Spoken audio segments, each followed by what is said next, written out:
Hello everyone. आशा करता हूँ आप सब लोग अच्छे ही होंगे। आज हम पढ़ने वाले हैं impact of globalization on agriculture.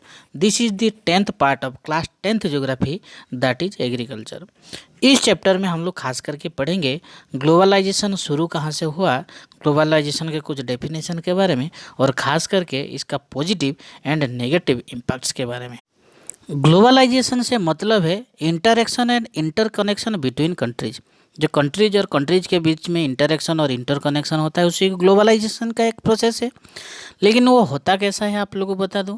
यह अपना ट्रेडिशन को लेकर, कल्चर को लेकर, ट्रेड को लेकर, बिजनेस को लेकर, कम्युनिकेशन को लेकर, ये सब ग्लोबलाइजेशन का प्रोसेस है। इसके चलते फॉरेन कंट्री के साथ हम होम कंट्री बातचीत कर सकते हैं, बिजनेस कर सकते हैं, हमारे कल्चर दूसरे कंट्री में पहुंच सकता है, दूसरे कंट्री का कल्चर हमारे देश में पहुंच सकता है।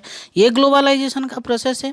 और ये ग्लोबलाइजेशन जो है अभी का प्रोसेस नहीं है। Globalization is not a new phenomenon, आज का नहीं है, वो बहुत पहले भी हो चुका था। एग्जाम्पल है आप लोग का 19th सेंचुरी में जो फॉरेन कंट्री हमारे देश में आए हुए थे वो खास करके स्पाइसेस को देखकर आए थे। स्पाइसेस का एक्सपोर्ट हमारे देश किया करता था बाहर देश में और उसका डिमांड भी बढ़ने लगा, है कि नहीं। ये भी तो ग्लोबलाइजेशन का प्रोसेस है। उसी तरह और दूसरा एग्जाम्पल दे दिया जाए, लेकिन असली एग्जाम्पल अगर यही है कि ब्रिटिशर्स पीरियड में हमारे देश में ग्लोबलाइजेशन का प्रोसेस ज़्यादा बढ़ा है, क्योंकि जो ब्रिटिशर्स हमारे देश में शासन करते थे, हमारे देश से जो कॉटन है वो सस्ते में बाहर देश में ले जाते थे और उधर से प्रोडक्शन बना के हमारे देश में जो वापस लेकर उसको बेचा करते थे उसमें ज़्यादा पैसा उन लोग को मिला करता था। यानी कि क्या हुआ, ये एक ग्लोबलाइजेशन का प्रोसेस हुआ। उसी तरह मतलब डिमांड इतना बढ़ने लगा इंडिया के कॉटन, तो जो ब्रिटिशर्स है हमारे देश का जो फार्मर्स लोगों को फोर्स किया करते थे, क्या के लिए, कॉटन को ग्रो करने के लिए, क्या के लिए, इंडिगो को ग्रो करने के लिए। इस प्रकार का जो फोर्स किया जाता था, क्यों ना, उन लोग को प्रॉफिट ज़्यादा मिल रहा था। इससे हम लोग को पता चल रहा है कि ग्लोबलाइजेशन का पॉजिटिव और नेगेटिव इम्पैक्ट दोनों है। आगे बढ़ने से पहले बता दो, वीडियो को लाइक, शेयर एंड सब्सक्राइब जरूर करना है। वीडियो आप ही लोग के लिए बनाया जा रहा है। अगर आप लोग जितना उसको शेयर करेंगे, सब्सक्राइब करेंगे, हम मोटिवेट होते रहेंगे और आप लोग के लिए अच्छा अच्छा कंटेंट का वीडियो लाते रहेंगे। इसका नेगेटिव इम्पैक्ट अगर देखें, after 1990s agricultural product are not able to compete. देखिए आप लोगों को बता दूं, 1990s के समय में एग्रीकल्चरल प्रोडक्ट जो इंडिया में ग्रो किया जाता था वो बाहर के जो प्रोडक्ट आते थे उसके साथ कॉम्पीट नहीं कर पा रहे थे। आप लोग बोलोगे सर 90s में क्यों, उसी समय में क्यों ना, 1992 तक आप लोग का इंडिया में ग्लोबलाइजेशन, लिबरलाइजेशन जो पॉलिसी लाया गया, इसके चलते जो फॉरेन कंट्री के लोग आ रहे थे उन लोग को ज़्यादा फायदा हो रहा था। ऊपर से उन लोग को अपने कंट्री में क्या हो रहा था, सब्सिडी ज़्यादा मिल रही थी। ये सभी के चलते क्या हो रहा था, उन लोगों ने ज़्यादा अच्छा प्रॉफिट कमा रहे थे, कौन, फॉरेनर्स ने, और हमारे इंडियन फार्मर लोग कंपटीशन नहीं कर पा रहे थे।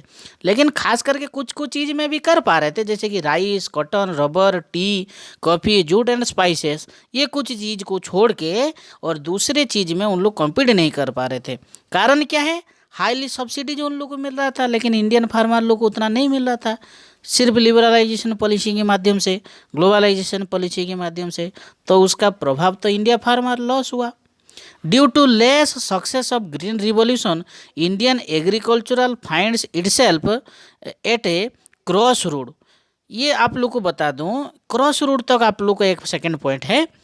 जैसे कि इंडियन जो ग्रीन रिवॉल्यूशन हुआ उसमें वादा बहुत किया गया था, लेकिन उसमें उतना कारगर साबित नहीं हुआ, खास करके कुछ जगह को छोड़ के। जैसे आप लोगों को पंजाब और हरियाणा और भी खास प्रोडक्ट को लेकर, यानी कि राइस और व्हीट, ऐसे कुछ चीज़ को हर सब में तो नहीं हो पाया। तो वो जो लोगों के ऊपर प्रभाव पड़ना था कि हम लोग ग्रीन रिवॉल्यूशन हुआ, हमें ज़्यादा प्रॉफिट मिलने वाला है, लेकिन अब इंडियन फार्मर लोग क्रॉस रोड में हो गए। यानी कि कौन सी साइड में जाए, क्या करेंगे, हम नहीं करेंगे। जैसे आप लोग क्रॉस रोड देखते हैं ट्रैफिक में कंफ्यूज हो जाते हैं, जब रूट नहीं जानते होंगे, मैं लेफ्ट जाऊं या राइट जाऊं। उसी तरह किसके साथ हुआ, इंडियन फार्मर लोगों के साथ हुआ, हम कौन सी साइड में जाएंगे। Third point, economics think that Indian farmer have a black futures. Economist लोगों के सोच ये आने लगा, इंडियन फार्मर जो है उनका फ्यूचर उतना अच्छा भविष्य नहीं है। ऐसा क्यों सोचने आ रहे थे? देखिए, इंडिया जो है उसका पॉपुलेशन भरपूर मात्रा में बढ़ रहा था, ऊपर से सब्सिडीज तो नहीं था, उन लोगों को कन्फ्यूजन था। तो सेकंड जो मेन कारण है, पॉपुलेशन तो ग्रोथ कर रहा था, जैसे कि मैं आप लोग को पहले भी बताया हूँ, दादाजी का 4 बच्चे, 4 बच्चे का फिर 2 2 बच्चे, यानी कि लैंड दादाजी के पास सेम ही था। और धीरे धीरे जब जनरेशन बढ़ता गया, लैंड क्या हो गया, डिवाइड होने लगा, क्योंकि उन लोग सेपरेट हो रहे थे, लैंड डिवाइड हो रहा था। तो क्या हो रहा था, लैंड कम हो रहा था, पॉपुलेशन तो बढ़ रहा था। जितना छोटा जगह में हम लोग खेती करेंगे, हम लोग को उतना प्रॉफिट नहीं मिलने वाला है। उसके लिए हम लोग क्या करना पड़ेगा, इंटेंसिव सब्सिस्टेंस फार्मिंग से हटकर हम लोग एक्सटेंसिव अगर करना है, यानी कि कमर्शियल फार्मिंग के लिए हम लोग को बिजनेस करना है, तो इंडिया फायदेमंद नहीं है, क्योंकि छोटा छोटा जगह हो रहा था। तो ये था total positive and negative points के बारे में। साथ ही साथ में इधर से आप लोग का ये चैप्टर कंप्लीट होता है। अगर आप लोग को ये वीडियो अच्छा लगा है तो लाइक शेयर एंड सब्सक्राइब जरूर करना है। अगले चैप्टर में हम लोग एक अच्छा वीडियो के साथ लेकर आएंगे। तब तक के लिए देखते रहिए लेसन डाइजेस्ट। जय हिंद।